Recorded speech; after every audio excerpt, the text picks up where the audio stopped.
խնդիրը կայանում է նրանում համանային դեպս ինչ որ այսօր հնչեցվեց ու ես հասկացա խնդիրներ կան, որը պարզապես գրված է շատ բաներ, բայց նույն մեր գործարանների մասին եմ ասում, մեր գործարանները ես շատերին ճանաչում եմ անձամբ ու անգամ ստեղ նստածների հայացքով ես հասկանում եմ, որ իրենք շատ բաներ չեն հասկանում։ Այսինքն իրանք անգամ չեն գիտակցում շատերը թե հիմա ինչի մասին է խոսում, որովհետև մենք հիմա քննարկում ենք միասնական շուկայի ծառայությունների մասին, միասնական ծառայությունների եւ այլն, ու իմ հարցը կապված է հիմնականում նրա հետ, որ շատ հարցեր կարծես թե ներկայացվում են, որ բոլոր երկրներում, հանձինս Հայաստանում եւ Եվրասիական միության այլ պետություններում քննարկվել է, բայց հարցեր կա քննարկվում, մենք տեղյակ չենք այդ հարցերի մասին։ Նույնը կարող եմ դա ասել հենց իմ հնչեցած հարցի հետ կապված, որ սպառողների իրավունքների պաշտպանության մասին իրենք ասում են համենայն դեպս զեկուցողը ինքը հայտարարեց, որ այդ հարցերը կան այսօրվա սլայդերում ներկայացված, սակայն այդ հարցերը քննարկվել են առանց մեր մասնակցության, որովհետև հանձինս մեր կազմակերպության մենք շատ ակտիվ ենք այդ դաշտում ու բոլոր քննարկումներին աշխատում ենք մասնակցել։ Ու ստացվում է հենց, որ որոշումներ ընդունվում առանց մեր կարծիքը հաշվի առնելու ու հետագայում դա առաջացնում է խոչընդոտ։ Այսինքն մարդիկ իներտ են դառնում ու առաջընթաց չի զգացում։ Ավելի շատ դառնում են ինչ-որ ցուցադրական ինչ-որ հարցեր քննարկվում են, բայց ռեալ նույն մեր բիզնեսի մասին կարող եմ ասել, շատ մարդիկ ինձ են հարց տալիս, որ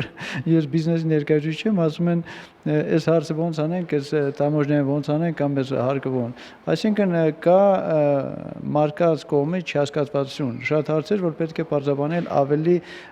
կոնկրետ, ավելի ռեալ, չկա գործնական առաջարկներ մեր բիզնեսի կողմից, ու դա է պատճառը, ես իմ կարծիքն եմ արտահայտում, նրա հետ է կապված, որ մարդիկ պարզապես շատ ինֆորմացիա տեղյակ չեն։ Հունվարի 1-ից Եվրասիական տնտեսական միության անդամ ենք Հայաստանը, դուք էլ նշեցիք, որ շատ խնդիրների հետ կապված ընդհանրապես կարծես մասնակցության համար, ընդհանրապես այդ Եվրասիական տնտեսական միության պրոյեկտում,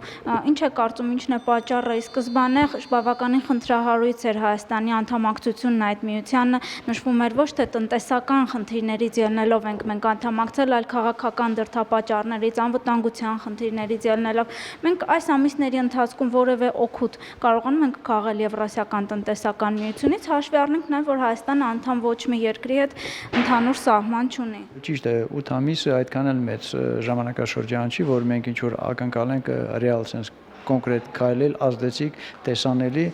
սակայն խնդիրը նորից նրանում է կայանում, որ 8 ամիսը բավականին ըստ ինձ մեծ ժամանակաշրջան է, որ մենք գործարներով արդեն հստակեցված գոնե այս կանոնակարգերը, որը այժմ ներկայացվում են փոփոխության ենթակա են, լավ չի տեղեկացվում մեր հասարակությունը, մեր բիզնես դաշտը լավ չի տեղեկացված։ Ձևակերպում բանի տեղ չեն դնում Եվրասիական տնտեսական միությունում Հայաստանին առհասարակ, որ այս վիճակն է ստեղծվել, թե ընդհանուր կազմակերպիչների խնդիրն է, որտեղ ասում են, որ դոմինանտ երկրները այդ միության Բելարուսը, Ղազախստանն ու Ռուսաստանն են, ովքեր եւ հիմնադիր անդամներ են։ Ինչից է գալիս այդ խնդիրները։ Մենք ժողովրդական խոսք կա, քյասի բարեկամի կարգավիճակով ենք ոնց որ թե այս միության մեջ, որը երևի թե իր ազդեցություն թողնում է դրա վրա։ Պաշտպանությունը ամեն ինչ դասկանալի է, դա կարևոր է, որովհետև մենք գիտենք երկար ժամանակ գնացին բանակցությունները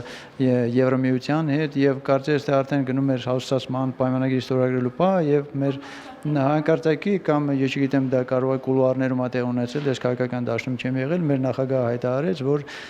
մենք գնում ենք Եվրասիական տնտեսական ու դա շատ-շատերի համար իմ կարծիքով նորից շեշտում եմ, որ շոկային էր, որովհետև անգամ մեր բիզնես դաշտ պատրաստ չէր այդպես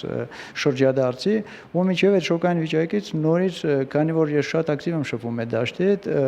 որպես բիզնեսմեն չի, որպես սպառողների իրավունքների պաշտպան, շատ բողոքներ գալիս են մեր մոտ ու մենք շատ ինտերակտիվ ենք աշխատում մեր մարդկանց հետ։ Գալիս են դրանից, որ մարդիկ մինչև հիմա շոկային իրավիճակում են ու չգիտեն չեն կամ կողմնորոշվեն։ Իսկ դրա հիմնական պատճառը նորից ես ասեմ, դա